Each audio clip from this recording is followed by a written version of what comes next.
Hey, welcome back. Today we're going to be looking at related rates. So when we're doing related rates problems, what we're really doing is using the relationship between different constants, variables, and derivatives in a situation to understand what things are equal to as this situation changes. So what that means is, for example, we could be given a square with sides that are growing. And maybe it'll give us information about how fast the side is growing. Or maybe it'll give us information about what one of the sides is equal to at a certain point. Or maybe what the area is equal to. Or maybe how fast the area is changing.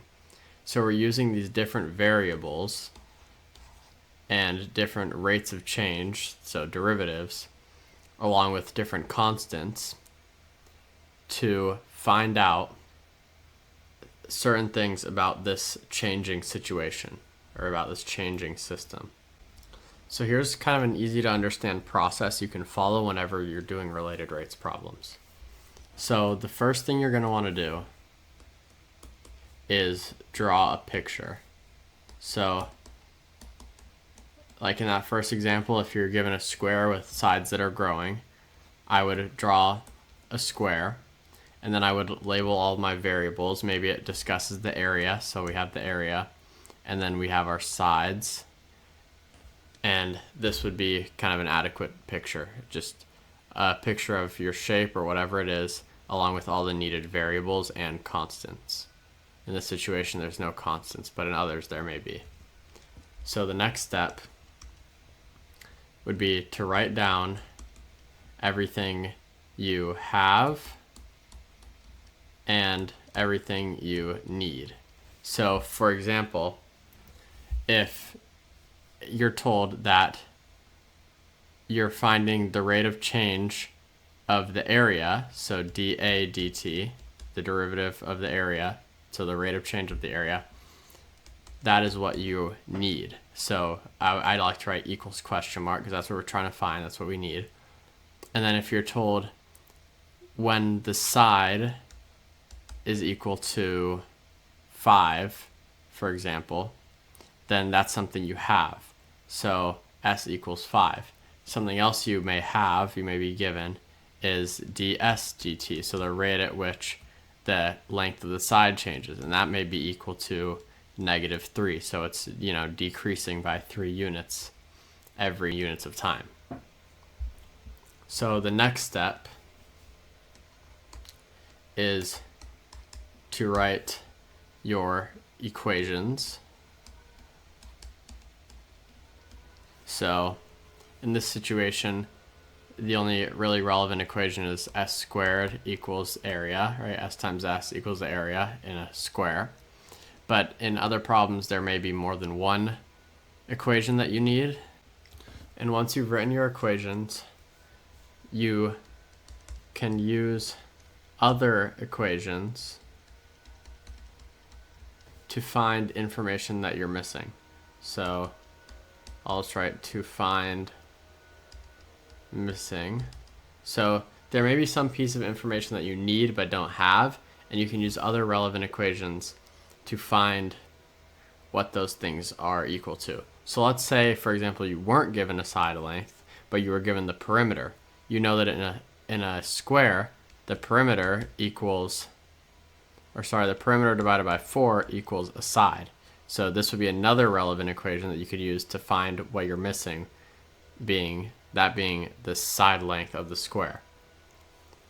And after you've found all your variables, you've written your equation, what you want to do is differentiate. So take the derivative of your equation with respect to t, meaning whenever you take the derivative of anything, it's with the respect to t. So the derivative of s squared would be 2s ds dt, and the derivative of a would be dA dt, right? Because 1 times dA dt. So you take the derivative of your equation with respect to t. So I'll write d dt. And then you plug in everything you have. So plug in and then solve. Plug in everything you have and solve for what you need, and then you will have your answer. So I just got this example from Paul's online notes, and it looks like a pretty good website. There's some other examples if you want to get some more practice. So let's go through our 5-step process to solve this problem. So example 1, air is being pumped into a spherical balloon. So as soon as I see spherical balloon, I know what kind of picture I need to draw. So I'm going to draw a circle, and that circle is a radius, but keep in mind this is a sphere. And air is being pumped into. So I know that the volume is increasing if air is being pumped into it. So that means the rate of change, or dV dt, of the volume, so the rate of change of the volume, must be positive. So it's being pumped into a spherical balloon at a rate of 5 centimeters cubed per minute. So 5, you don't have to worry about the centimeters cubed per minute, or if that was centimeters squared per second. It's not relevant until the end of the problem when we have to write our units. So you can just write 5. So air is being pumped into a spherical balloon, so it's positive, the volume's increasing, at a rate of 5 centimeters cubed per minute. But also this cubed here is evidence that this 5 is referring to the volume, because cubic is volume. Anyways, determine the rate at which the radius of the balloon, so this, is increasing when the diameter of the balloon is 20 centimeters. So what else are we given? We're given that the diameter of the balloon is 20 centimeters, and we want to find the rate at which the radius of the balloon is increasing. So dr dt, or the rate of change of the radius. So the derivative of the radius.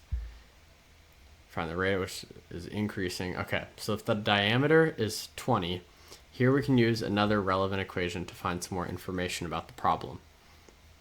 So we know that the diameter equals 2 times the radius. So diameter over 2 equals radius.